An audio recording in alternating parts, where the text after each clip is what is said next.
نن شنبه د غوی اتمه په هیواد کې د کمونیستي رژیم د ړنګېدو له 22 کلیز سره برابره ده.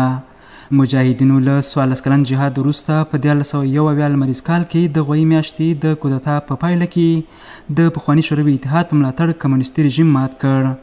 په ورته وخت کې کندوز میشتي وایي د نړۍ هیڅ قدرت نشي کولی افغانستان اشغال کړي او د اسلامي او افغاني ارزښتونو پر وړاندې ودرېږي.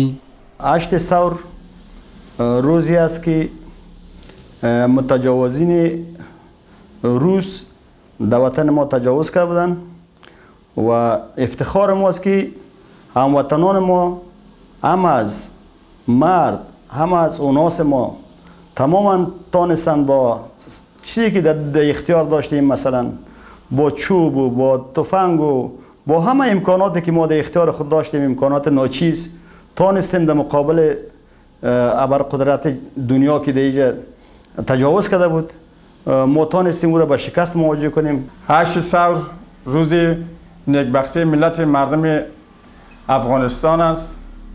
در این روز ما روس‌ها را به برکت خدا شکم گشنه و بدتور بکلند شکست دادیم. فضل احسان خدا بالاخره که امریکا آمد، امریکا را به برکت خدا شکست خورد. فعلا در وطن ما یک آرامی سرتاسری آمده. الحمدلله هیچ مشکل، هیچ گپ سخن نداریم به برکت خدا. په همدې حال د کندوز اوسیدونکي هغه هیواد چې د افغانستان اشغال کولو فکر لري وایي د میړنیو نیکونو په شان به هیڅ چا ته اجازه ورنکړي چې افغانستان اشغال کړي.